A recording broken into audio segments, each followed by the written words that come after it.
A pleasant day to all of you. We are the Group 6 and today we will be tackling about the muscular flexibility. But before we will start our lesson, I would like to introduce our learning objectives first. At the end of this lesson, the students will be able to first define muscular flexibility, perform a variety of physical fitness tests using correct techniques, discuss stretching exercise, its styles, benefits, and stretching routine tips, enjoy a variety of physical activities with understanding, demonstrate an understanding of concepts and skills acquired in various physical fitness tests. And lastly, measure their pre- and post-muscular flexibility tests. Good day everyone, and welcome to today's discussion on flexibility training.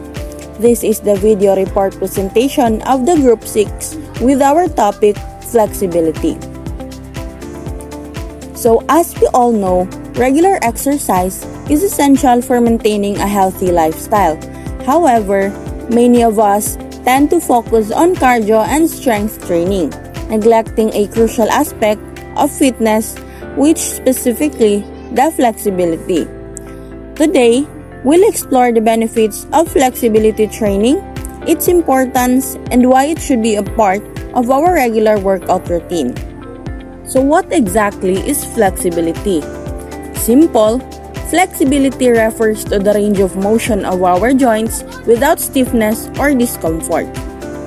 It determined by our muscles and connective tissues such as ligaments and tendons.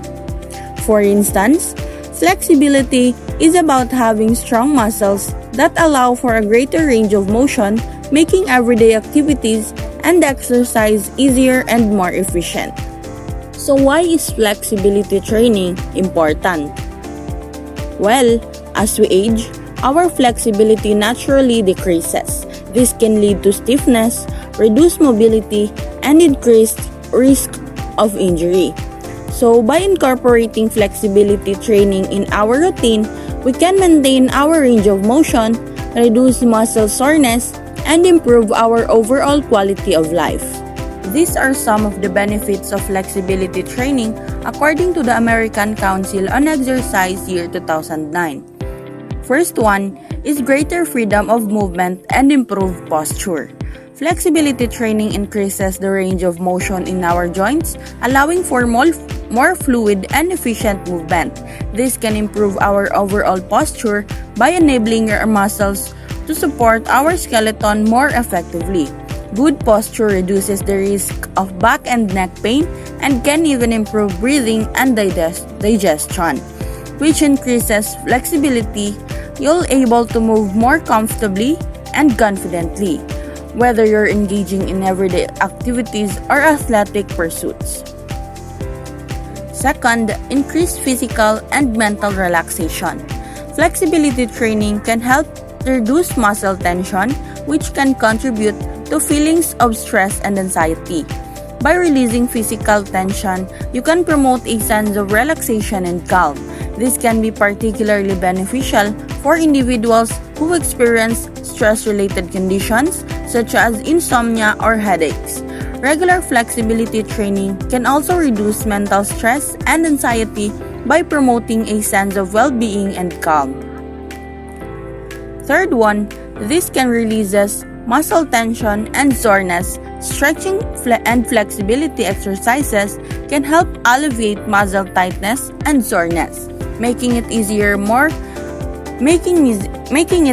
to move and perform daily activities. This is especially beneficial for individuals who engage in regular physical activity or have jobs that involve manual labor. By releasing tension in the muscles, flexibility training can also improve circulation, which can help reduce inflammation and promote healing. Lastly, reduce the risk of injury. Improved flexibility can reduce the risk of injury by allowing joints and muscles to move freely and absorb shocks. This is particularly beneficial for athletes and individuals with physically demanding jobs, as it can help prevent strains, sprains, and other types of injuries. By increasing flexibility, you can also improve your overall resilience and ability to withstand physical stress. Regular flexibility training can also help identify and address potential issues before they become major problems. Hi everyone, this is Shalyha Pagayao, and my part is all about stretching.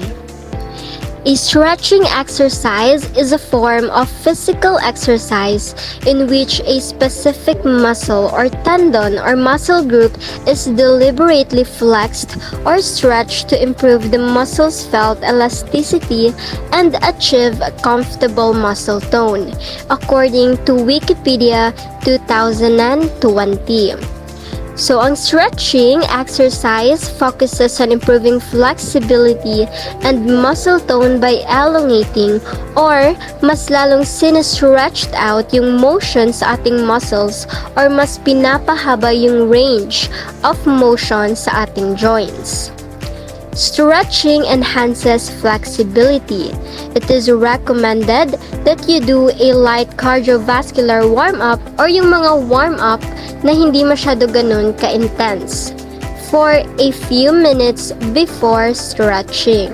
So of course, in order for us to prevent injuries such as muscle aches or tinatawag nating pamaol, need natin mag-perform ng mga light exercises or warm-ups before stretching para di mabigla kaagad ang ating body. Okay, here is we have the benefits when we do stretching exercises. So first is raise the flow of blood to the muscles. Second, prepares the body for the physical fitness activity. Third, increases the range of motion and muscle elasticity. And for the last but not the least, prevents muscle imbalances that can contribute to physical injury. So that's all for my part, and thank you. So now, let's define what are the different types of stretching exercise styles that is according to Fisher's in 2018. Okay, so when we say different types of stretching exercise styles, meaning it refers to various methods or techniques used to stretch muscles and improve flexibility, mobility, and range of motion. And of course, we have 4 different types in which are the following: the static stretching, ballistic stretching, dynamic stretching, and proprioceptive neuromuscular facilitation or the PNF stretching. Let's begin with the first type, static stretching. Considered to be the safest method of stretching, it is because static stretching is often recommended kasi sa lahat ng stretching styles, ito yung pinaka-low risk and pinaka-madaling i-control compare sa other styles as it involves holding a position for a certain amount of time without any sudden movements, which is nare-reduce niya yung chance na magka-injury tayo. And it should be held for 20 to 30 seconds at a point where you can feel the stretch but do not experience any discomfort. So, pag nagpe-perform tayo ng static stretching, you hold the position for 20 to 30 seconds wherein dapat nafe-feel mo yung gentle ng stretch sa muscle pero hindi ito masakit or hindi ka nakakaramdam ng sakit. Kasi, ang goal doon is to increase flexibility gradually. And if you feel discomfort, ease back on the stretch. If you start to feel pain or discomfort while ginagawa yung stretch, you should stop and ease up slightly. Kasi static stretching should never cause sharp or intense pain. And lastly, do not bounce when holding the stretch. This is important because bouncing or ballistic stretching can cause muscle strain or injury. Since ang static stretching should be done in a controlled and steady manner without jerky movement. So, ang examples ng static stretching wherein mag-stay ka or mag-hold ka lang in one position are the following, which is yung makikita sa examples. But I will only explain one, which is the first, shoulder stretch. Shoulder stretch is a type of stretch na ang act nito is nakataas yung kamay mo, then hawak yung kabilang shoulder para i-stretch yung shoulder. So sa exercise na to is nakatayo ka lang habang ginagawa yun without moving in other position. So in second type, we have the ballistic stretching. It performed at speed and prescribed by your sport physiotherapist or elite sport coach. They are often used as a part of your warm-up for sport or training. So, as it said there, prescribed by your sport physiotherapist or elite sport coach, meaning ang ballistic stretching class is usually recommended by professionals who specialize in physical therapy or coaching, such as sports physiotherapists or elite sport coaches. This is because ballistic stretching can be intense and need proper guidance para ma-ensure na it is done safely and effectively. It is often used as part of your warm-up for sport or training. So, sabi nga kanina 'di ba, ginagamit ang ballistic para sa sports. That is why lagi itong kasama sa warm-up routine bago mag-engage sa sports or intense training. Because it helps prepare muscles for the movements they will perform, increasing blood flow and flexibility. Pero, however, it is best to do ballistic stretching after some light warm-up activity para ma-avoid ang any injury. So, ang examples of ballistic stretching are the following. So, I will explain the first one, the standing lunge. Standing lunge is a type of stretching na ang act mo is tumatalon ka para ipagpalit or i-alternate yung lunging position ng dalawang paa mo sa left and right ng mabilis. Ang focus mo doon is yung mabilis na paggalaw or pagsalitan ng paa. And our third type is dynamic stretching. It involves muscle movements that move a joint through the full range of movement that will be required in your chosen sport or activity. So what it means by that is, dynamic stretching is a type of stretching that actively uses your muscles to move your joints. These movements mimic the types of actions or motions na gagawin mo during your sport or activity.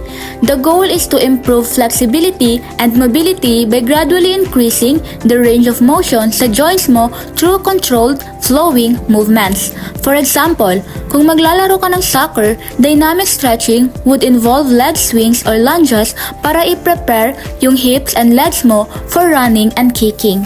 So basically, ang key points lang dito are, dynamic stretching helps increase flexibility and prepares the body for physical activity.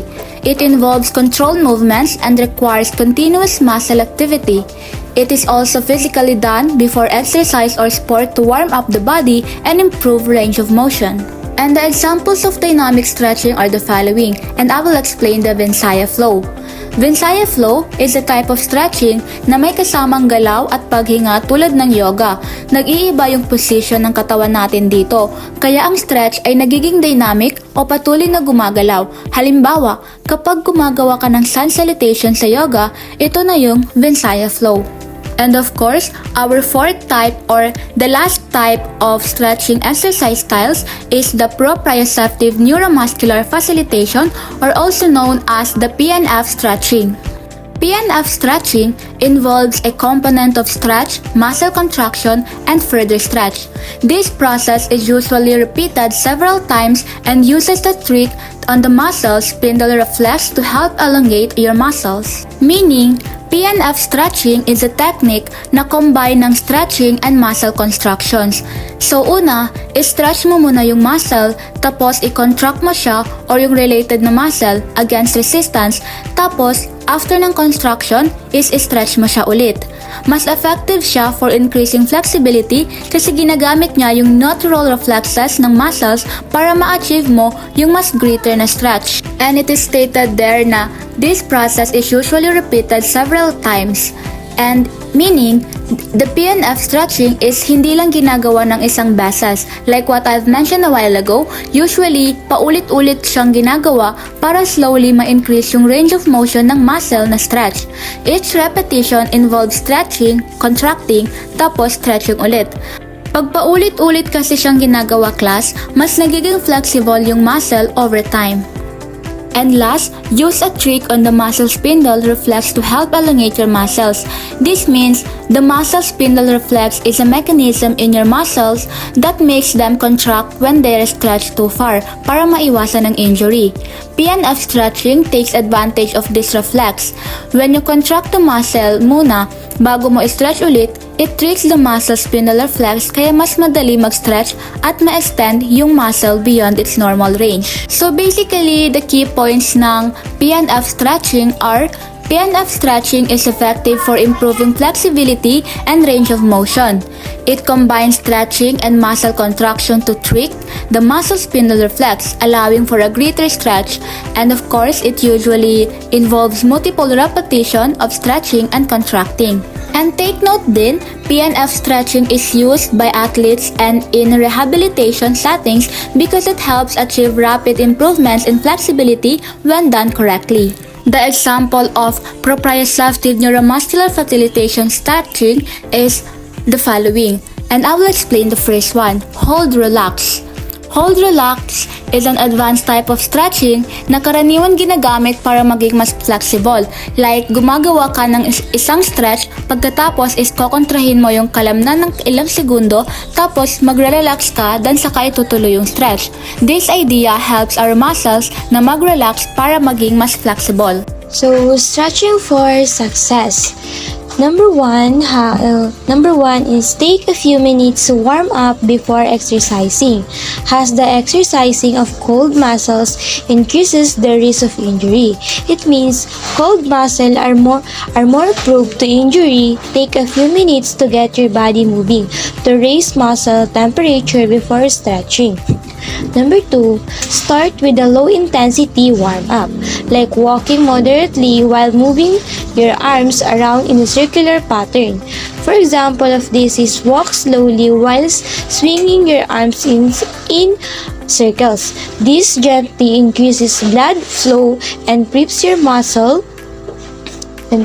muscles.